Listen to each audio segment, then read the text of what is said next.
Hey Josh, this is Jeff. What you're about to see is a disorganized hodgepodge of stuff that I wanted you to know about your your 2006 Honda Accord that you are about to take possession of. Enjoy.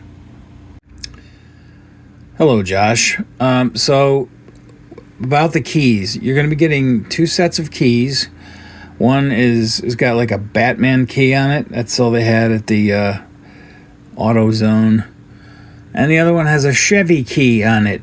I would strongly urge you to use the Chevy keys, the one that's on that keychain, as your backup keys, because the key to the car itself has a little bit of a crack in its shell, and it's just not quite as structurally sound as the main set of keys, the Batman keys.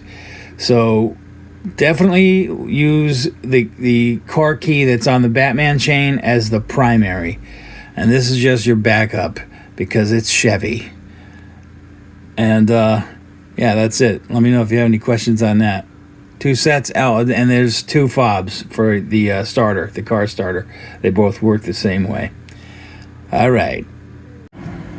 And here's a little addendum to the key video. The spare set of keys, the one with the Chevy logo, the actual Honda key itself, the battery is dead in that.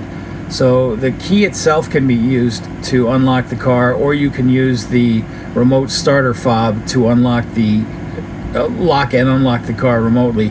But just a little heads up, the battery in the Honda key itself in the spare set, that is dead. So Josh, a couple of things about the interior of the vehicle I wanted you to know about. The radio basically blew up a couple of years ago. It shorted out really badly, and but I never disconnected it until about 6 months ago when it was causing electrical issues. It was actually draining the battery every night, and I had to get a new battery. So the fuse on the radio has been pulled. There is no radio, no display. If you want music, bring headphones or, like a Bluetooth speaker or something like that. And let's see, there's also a bit of a headliner issue. The headliner's sagging a little bit. However, it only really gets exacerbated by driving around with the windows down, which would have been a problem, but I had the air conditioning system fixed because it just, for the first time that I've ever owned the vehicle, it just stopped working this spring. Pretty unbelievable. But so the AC system has a new compressor and a new condenser, and it's working great. So you don't have to have the windows down. Obviously, if you're like parked or you're driving real slow, you can have the windows down. But I'm telling you, save yourself a lot of grief and really try not to drive with the windows down because of the headliner. It takes major abuse when you drive with the windows open. But you got AC, so you really shouldn't have to do that. And obviously you can look into, somebody, there might be someone who could fix the headliner for not too much money. But anyway, I wanted you to know that going in. I'm trying to think if there's anything else. About the radio, because it's disconnected, at night there won't be any lights on the radio itself. There's no clock or anything like that. So just keep that in mind. There are two overhead lights, though, that work really well. So if you got to see anything, on the dash regarding the radio at night, you got those two lights, and that'll work out.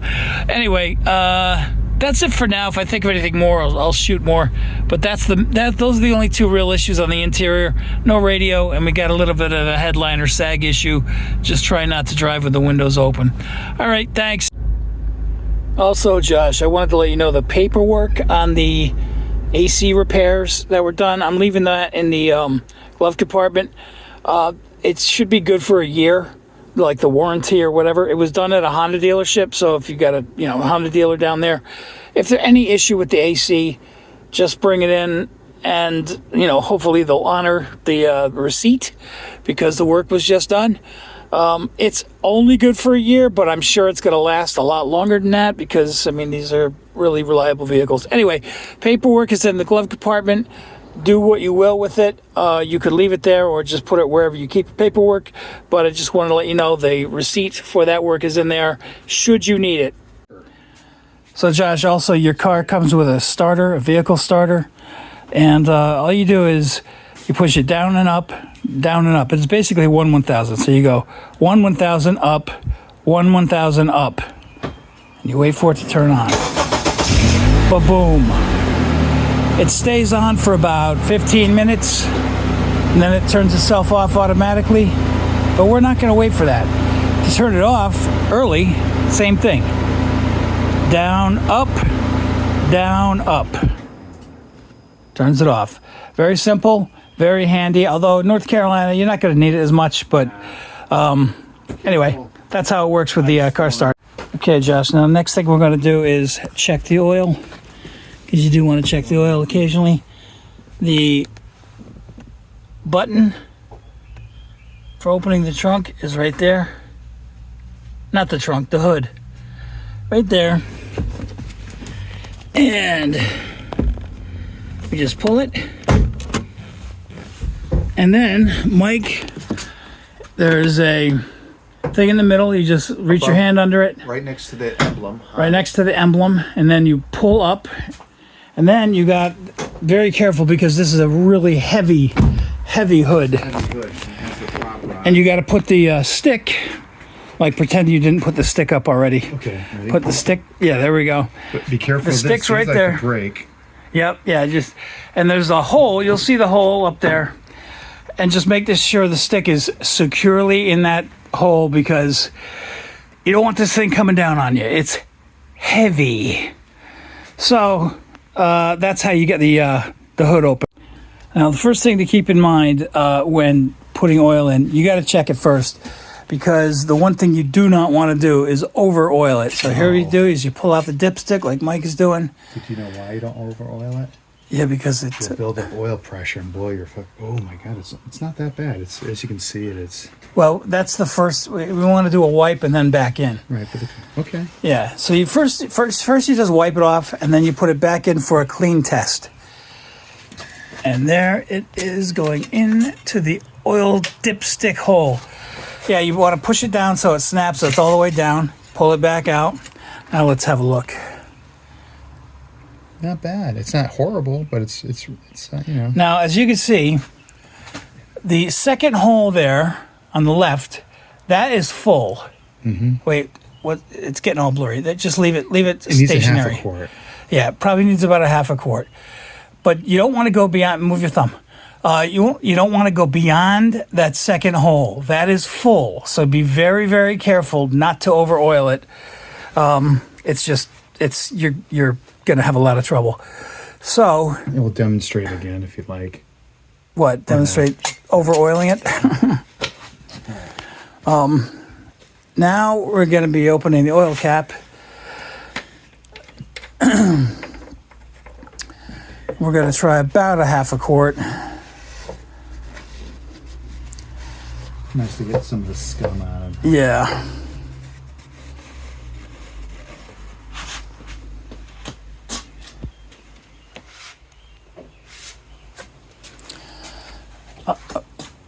Okay, yep. You want to do what?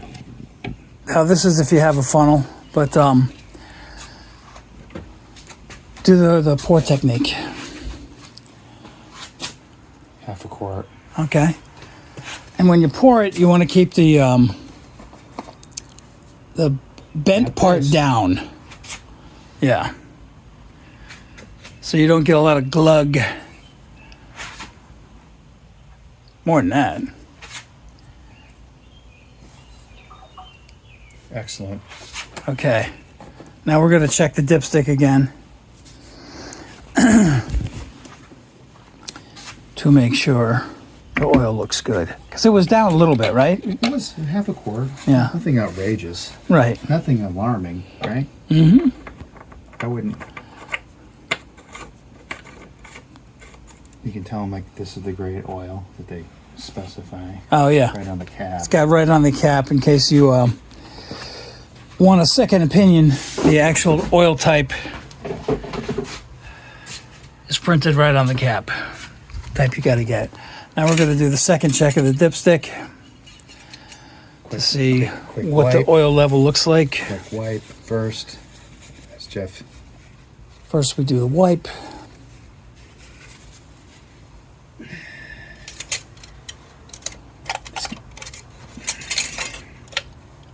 All the way into the snap.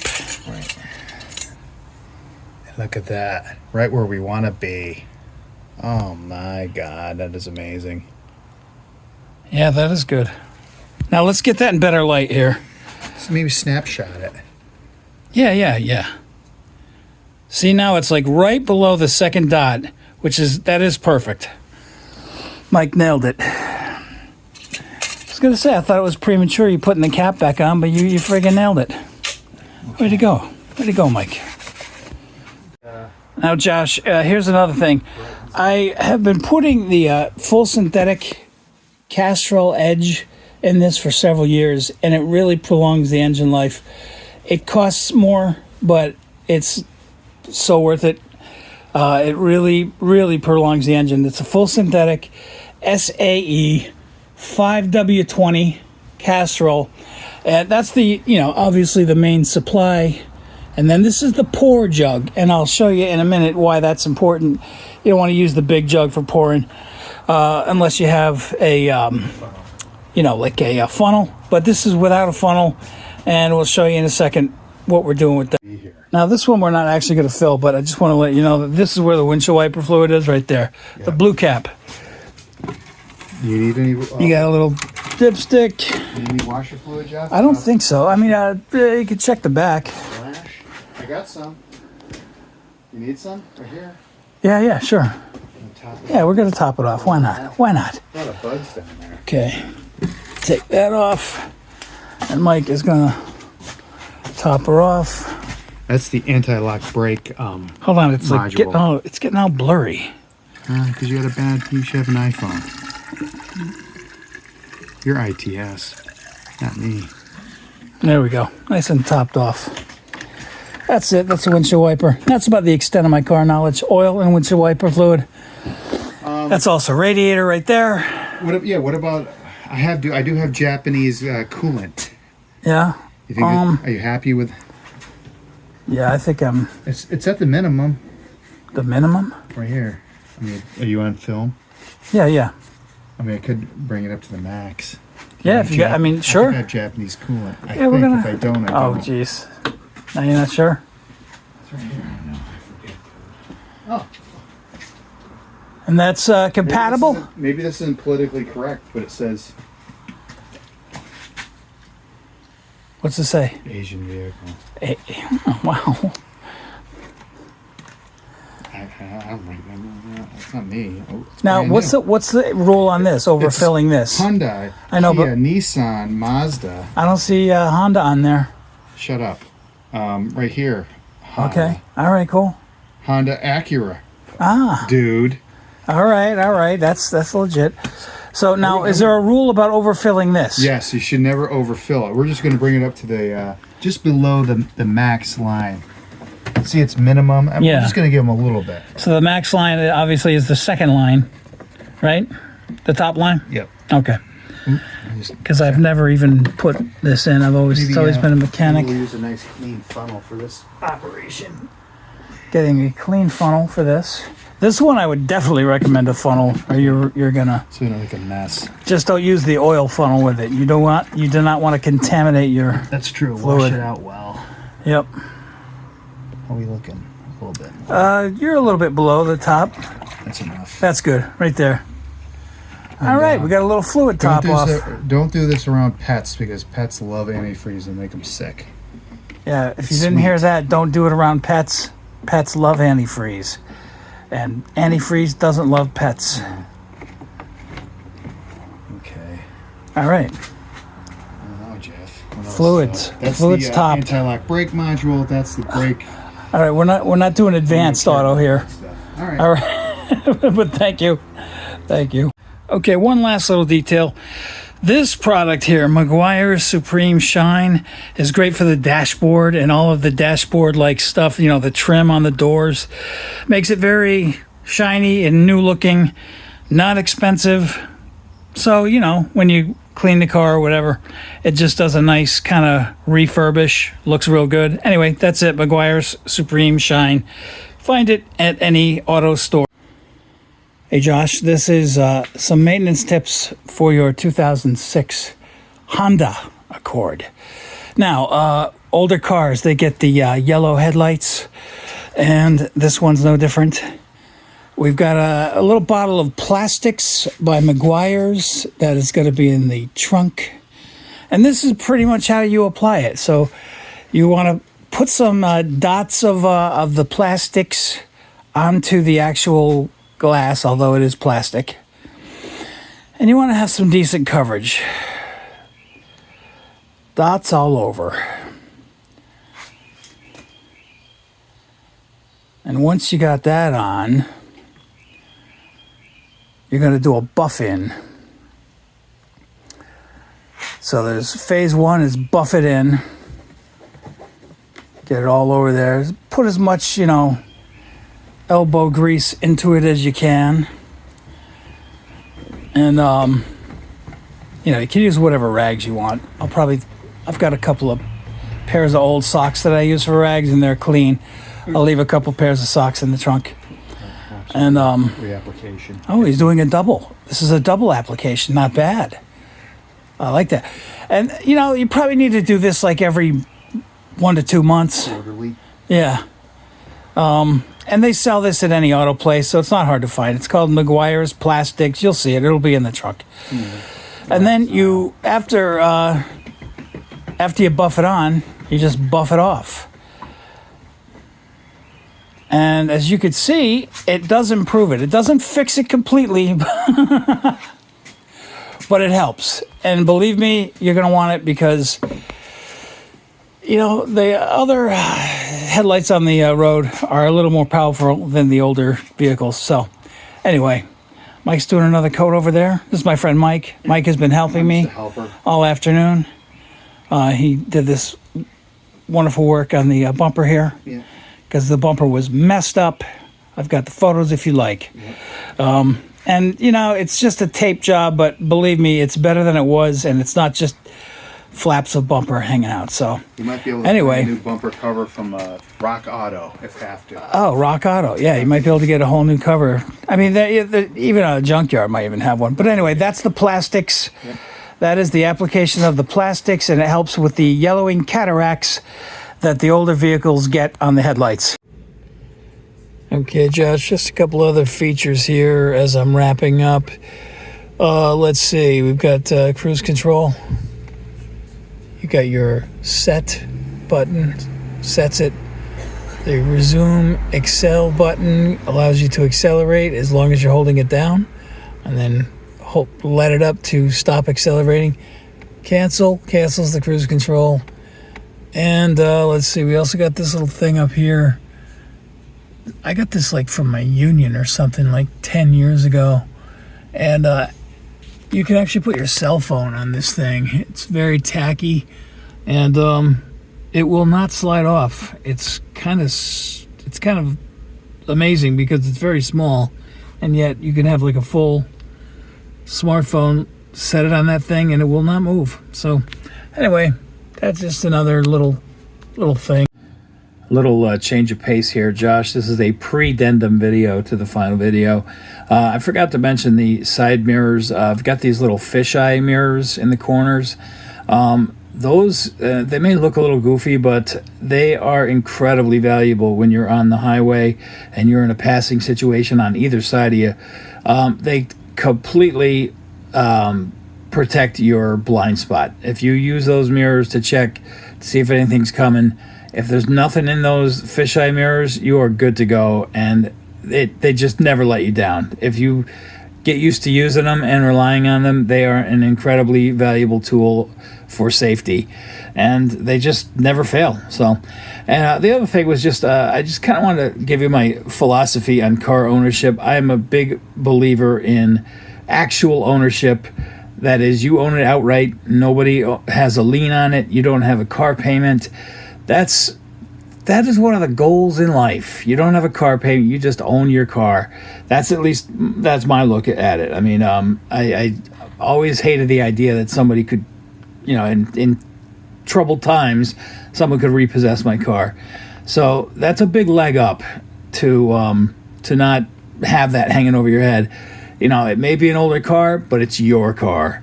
You own it. No one can take it away. No matter what comes your way, that's your car, and no one can take it from you. That's a huge deal. And I think that my nutshell philosophy on car payments is every month you have a car, but no car payment is a victory. That's a freaking victory in life. Well, Josh, the time has come. I got the call that the transport company is coming by to pick up the vehicle, and I just wanted to give you a little brief history. This was the first reliable car I ever owned. I got it in 2009, and it completely liberated me from this history of crappy cars that I was always plunking money into. And when I went to go buy another vehicle, the dealer told me they'd give me $100 for a trade-in, and I'm like, that's a complete insult. I mean, this car runs. It's still a very good car. It's still, it's old. It's got its aesthetic issues, but I'm like, I would rather give it away than give you $100 for this. This car is way too good a car for that, and that's when I got the idea. So I just want this car to mean something to you like it did me. It really opened up my life in terms of being able to just travel where I need to travel to anytime without any fears that it's going to be breaking down on me. So I really just want this vehicle to do the same for you, to give you unfettered access to transportation. And it has served me so well. I really have a very soft spot for this car. I hope it serves you as well as it did me. And I'm going to miss it. I really am going to miss this vehicle. Treated me well. 16 years I own this car. So Josh, I hand the baton over to you. And I really hope she serves you well. Good luck, bud.